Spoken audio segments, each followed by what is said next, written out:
warahmatullahi wabarakatuh. Tabipun, nama saya Madia Filiani dengan NPM 215104075, Prodi Manajemen Bisnis Syariah, Fakultas Ekonomi dan Bisnis Islam, Universitas Raden Intan Lampung. Alhamdulillahirrahmanirrahim. Assalatu wassalamu ala asrafil anbiya'i wal mursalin wa ala alihi wa ashabihi ajma'in, amma ba'du. Puji syukur kehadirat Allah Subhanahu wa taala yang telah memberikan karunia-Nya sehingga saya bisa mempresentasikan hasil judul ini guna memenuhi UAS mata kuliah PPKN. Yang terhormat kepada dosen pengampu mata kuliah PPKN Bapak Ahmad Muluk Alfian SPDI MH serta teman-teman yang saya sayangi. Baik teman-teman, di sini saya akan mempresentasikan materi yang berjudul Pendahuluan Ilmu Pendidikan Pancasila dan Kewarganegaraan. Di sini saya akan menjelaskan pokok bahasan materi yaitu pengertian pendidikan kewarganegaraan, asas-asas kewarganegaraan, unsur-unsur kewarganegaraan, kasus permasalahan status kewarganegaraan, dasar atau landasan pendidikan kewarganegaraan, tujuan pendidikan kewarganegaraan secara umum, sejarah singkat kewarganegaraan, dan manfaat pendidikan kewarganegaraan. Materi yang pertama yaitu pendidikan kewarganegaraan. Definisi dan pengertian pendidikan kewarganegaraan adalah suatu upaya sadar dan terencana mencerdaskan warga negara, khususnya generasi muda. Caranya dengan menumbuhkan jati diri dan moral bangsa agar mampu berpartisipasi dalam pembelaan negara. Dengan kata lain, pendidikan kewarganegaraan merupakan alat untuk membangun dan memajukan suatu negara. Dalam implementasinya, pendidikan kewarganegaraan menerapkan prinsip-prinsip demokratis dan humanis. Pendidikan kewarganegaraan adalah arti generik yang meliputi pengalaman belajar di sekolah serta di luar sekolah, seperti yang berlangsung di lingkungan keluarga, dalam organisasi keagamaan, dalam organisasi kemasyarakatan, serta dalam media.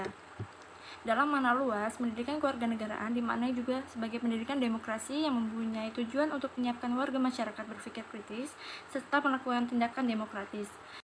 Materi yang kedua ada asas-asas yang terdapat dalam kewarganegaraan. Dalam asas kewarganegaraan berdasarkan kelahiran ada dua yang digunakan, yaitu ius soli atau tempat kelahiran dan ius sanguinis atau keturunan. Sedangkan dari asas kewarganegaraan yang berdasarkan perkawinan juga dibagi dua, yaitu asas kesatuan hukum dan asas persamaan derajat. Yang pertama yaitu ada asas kewarganegaraan berdasarkan kelahiran. Saat kita duduk di bangku SMP dan SMA, kita telah mempelajari tentang asas, yaitu ius soli atau asas kelahiran yang berasal dari kata Latin ius yang berarti hukum atau pedoman, sedangkan soli berasal dari kata solum yang berarti negeri, tanah atau daerah. Jadi, ius soli adalah penentuan status kewarganegaraan berdasarkan tempat atau daerah atau kelahiran seseorang. Jadi, seseorang dapat menjadi warga negara di mana ia dilahirkan. Ada ius sanguinis atau asas keturunan, berasal dari bahasa Latin yaitu ius yang berarti hukum atau pedoman, sedangkan sanguinis dari kata sangius yang berarti daerah atau keturunan. Asas ini menetapkan seseorang mendapat warga negara jika orang tuanya adalah warga negara suatu negara.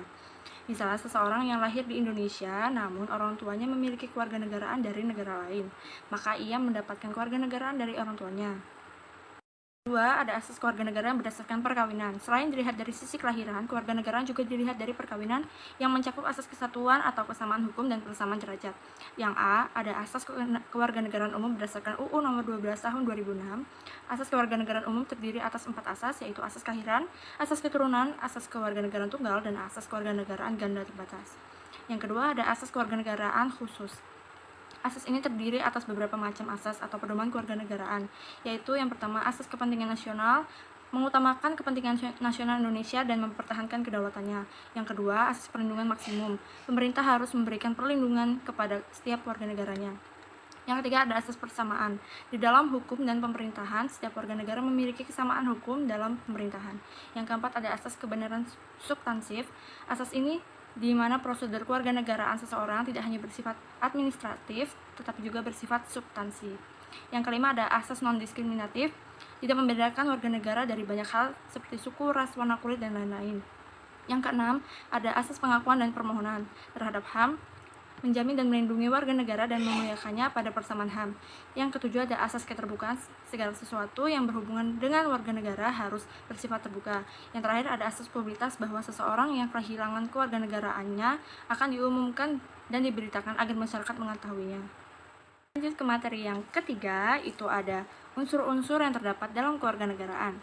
Adapun unsur-unsur yang terdapat di kewarganegaraan diantaranya yang pertama, unsur darah keturunan atau ius sanguinis. Unsur ini adalah kewarganegaraan dari orang tua yang menurunkan kewarganegaraan seseorang. Kebanyakan bangsa yang memiliki sejarah panjang menerapkan asas ini seperti negara-negara di Eropa dan Asia Timur.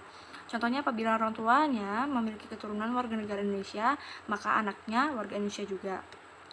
Yang kedua, ada unsur tempat kelahiran atau ius soli.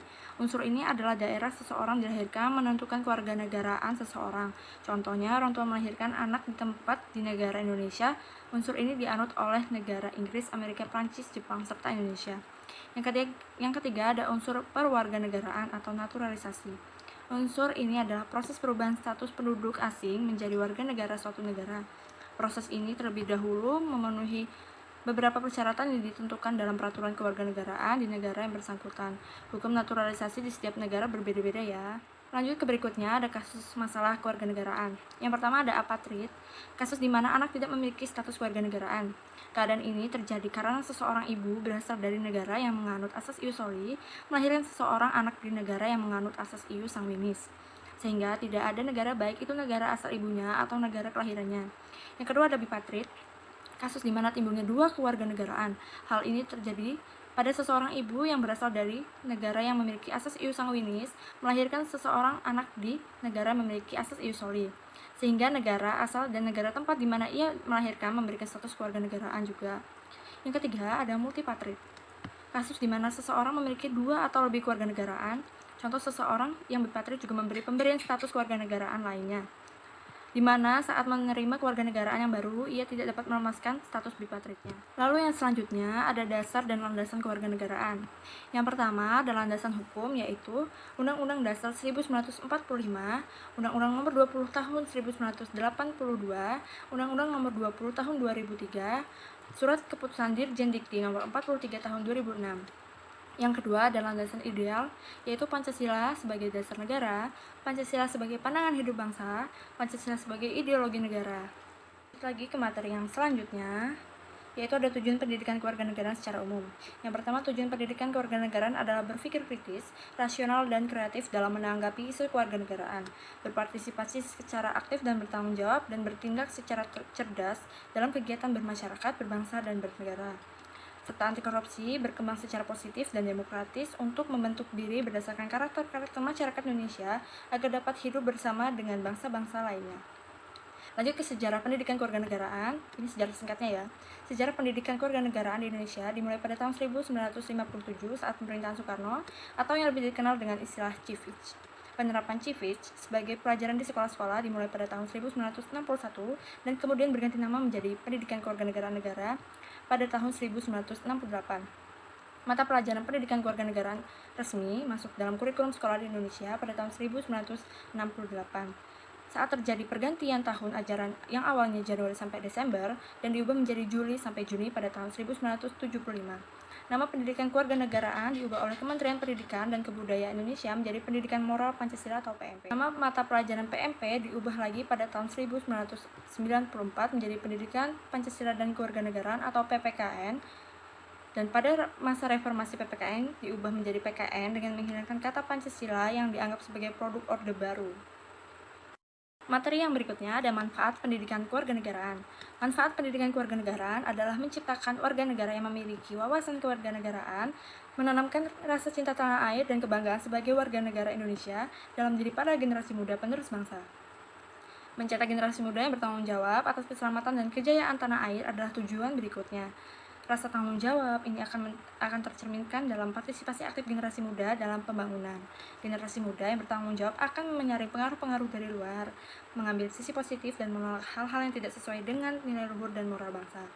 Akhirnya, pendidikan kewarganegaraan diharapkan mampu menumbuhkan sikap setia kepada tanah air dan bersedia dengan tulus ikhlas untuk menyumbangkan setiap potensinya demi kemajuan tanah air, walaupun mendapat iming-iming popularitas atau harta dari pihak-pihak lainnya. Baik, cukup sekian presentasi dari saya. Kurang lebihnya mohon maaf. Saya akhiri. Wabillahi taufiq wal hidayah. Wassalamualaikum warahmatullahi wabarakatuh.